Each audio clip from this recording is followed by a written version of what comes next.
ফিলিস্তিনের গাজা উপত্যকায় সাম্প্রতিক সময়ে ইসরায়েলি আক্রমণে হাজার হাজার নিরপরাধ মানুষ নিহত ও আহত হয়েছে।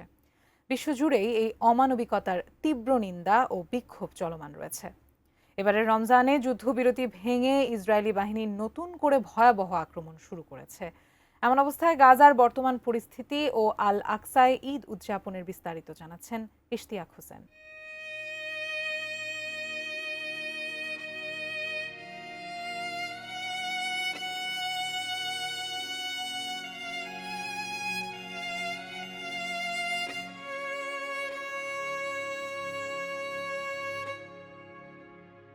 ফিলিস্তিনের গাজা এবং আল আকসা মসজিদ দুটি স্থানই অত্যন্ত পবিত্র, যা কেবল মুসলিম সম্প্রদায়ের জন্য নয়, বরং পুরো বিশ্বেই মানবিকভাবে বিশেষ একটি স্থান অধিকার করেছে।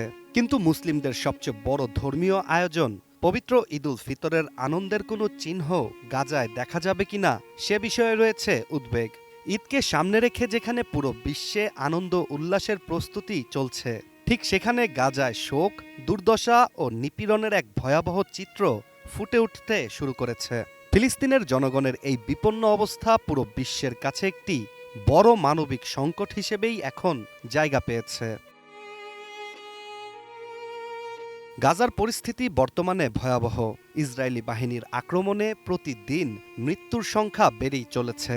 বিমান হামলা, ট্যাঙ্ক ও গোলাবর্ষণ এসবই গাজার বিভিন্ন শহরগুলোতে এক বিভীষিকা সৃষ্টি করেছে। শিশু, নারী, বৃদ্ধ কোনো শ্রেণী বা বয়সের মানুষই নিরাপদ নয়। যে পরিবারগুলো ঈদের দিনে একে অপরের সঙ্গে আনন্দ ভাগাভাগি করার আশা নিয়েছিল, তারাই পরিবারের অনেককে হারিয়ে এখন দিশেহারা।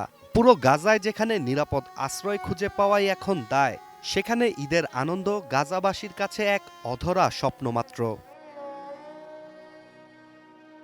জীবনের সব আয়োজন এখানে একসাথে। এদিকে আল আকসা মসজিদ নিয়ে বিতর্ক ও তাণ্ডব অব্যাহত রয়েছে। পবিত্র এই মসজিদটি শুধু মুসলিমদের জন্য নয়, এটি পুরো মানবতার ইতিহাসে এক ঐতিহাসিক স্থাপনা হিসেবে পরিচিত। কিন্তু বর্তমানে আল আকসাকে ঘিরে চলা সহিংসতা এবং দমনপীড়ন যেন এই স্থাপনার পবিত্রতা ও মর্যাদাকে তুচ্ছ করে তুলছে। এবারের ঈদে গাজার মানুষ তাদের পরিজন হারানোর শোকের মধ্য দিয়েই হয়তো ঈদের নামাজ পড়বে, যেখানে উৎসবের কোনো পরিবেশ বিরাজ করবে না।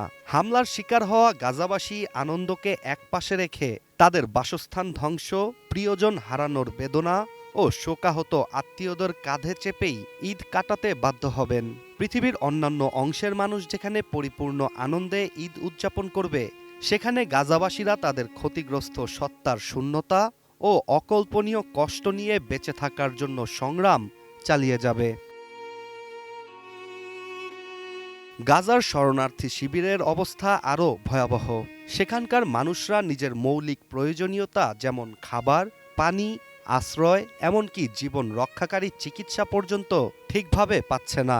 ইসরায়েলি বিমান হামলার ফলে গাজার স্কুল ও হাসপাতাল সহ মোটামুটি সব স্থাপনাই ধ্বংস হয়ে গেছে, যার ফলে সেখানে মানুষের মানবিক সংকট বর্তমানে আরও তীব্র হয়েছে। এই পরিস্থিতিতে ধারণা করা হচ্ছে ঈদের দিনও গাজার অনেক শিশুরা খাদ্যের অভাবে অনাহারেই দিনটি কাটিয়ে দিবে। এবারের ঈদে গাজা এবং আল আকসার প্রতিটি বাসিন্দার হৃদয়ে হয়তো একটি প্রার্থনাই থাকবে, যা ফিলিস্তিনের শান্তি, ন্যায্যতা এবং এই যুদ্ধের এক অনিবার্য শেষ রচনা করবে। Ishtiaq Hossain, ATN news.